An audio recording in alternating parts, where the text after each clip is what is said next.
16 जून 2013 केदारनाथ में हजारों लोग सो रहे थे, लेकिन कुछ ही मिनटों में हिमालय से आया एक सैलाब पूरी घाटी को तबाह करने वाला था। और उस रात जो हुआ उसने इतिहास बदल दिया। जून 2013 उत्तराखंड के ऊंचे हिमालयी पहाड़ों के बीच स्थित है केदारनाथ धाम। चारों तरफ बर्फ से ढकी चोटियां, मंदाकिनी नदी की शांत धारा और मंदिर की घंटियों की गूंज। हजारों श्रद्धालु यहां पहुंचे थे। कोई परिवार के साथ आया था, कोई जीवन की मनोकामना लेकर। हर तरफ एक ही आवाज सुनाई दे रही थी, हर हर महादेव। लेकिन इसी पवित्र शांति के बीच प्रकृति चुपचाप कुछ और ही तैयार कर रही थी। मौसम अचानक बदलने लगा था। आसमान में काले बादल घिरने लगे थे। मौसम वैज्ञानिकों ने चेतावनी दी थी कि मानसून इस बार सामान्य से पहले आ गया है।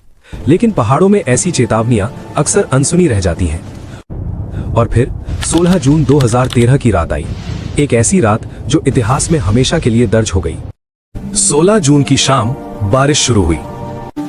पहले हल्की, फिर तेज और फिर मूसलाधार। पहाड़ों पर लगातार पानी गिरता रहा। मंदाकिनी नदी का पानी तेजी से बढ़ रहा था। लेकिन असली खतरा अभी बाकी था। केदारनाथ के ऊपर चोराबाड़ी ग्लेशियर झील स्थित थी। लगातार बारिश और बर्फ के पिघलने से उस झील में पानी भरता जा रहा था। और आधी रात के बाद झील अचानक टूट गई। करोड़ों लीटर पानी, पत्थर, मिट्टी सब कुछ एक साथ नीचे की ओर बहने लगा। ये एक भयावह फ्लैश फ्लड था। कुछ ही मिनटों में मंदाकिनी नदी ने रौद्र रूप ले लिया। पानी का तेज बहाव अपने रास्ते में आने वाली हर चीज को बहा ले जा रहा था। होटल, दुकानें, घर, सब कुछ।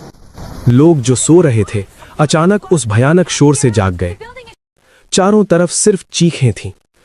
कोई अपने परिवार को ढूंढ रहा था, कोई मंदिर की ओर भाग रहा था। कई लोग छतों पर चढ़ गए, कई लोग पत्थरों से चिपक कर खड़े हो गए। लेकिन प्रकृति के सामने मानव की ताकत बहुत छोटी होती है।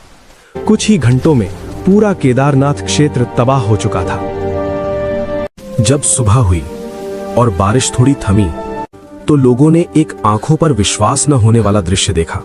पूरा शहर लगभग खत्म हो चुका था, लेकिन केदारनाथ मंदिर अब भी खड़ा था।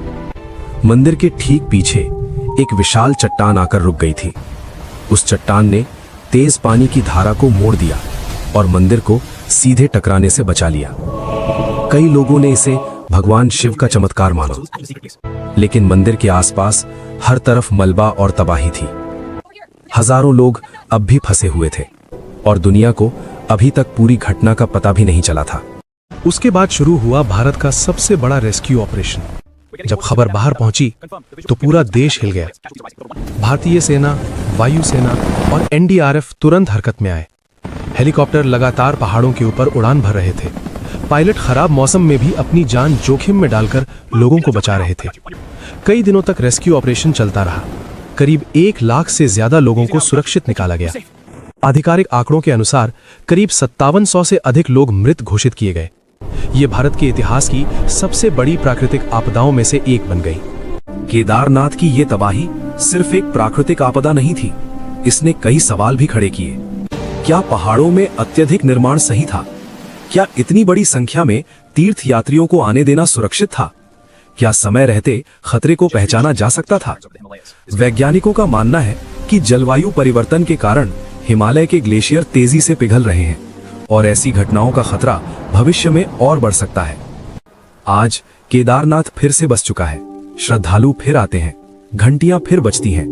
लेकिन 2013 की वो रात हिमालय के इतिहास में हमेशा याद रखी जाएगी, क्योंकि उस रात प्रकृति ने हमें याद दिलाया था कि पहाड़ों की शांति के पीछे कभी-कभी एक भयानक शक्ति भी छिपी होती है, और जब वो जागती है तो सब कुछ बदल जाता है।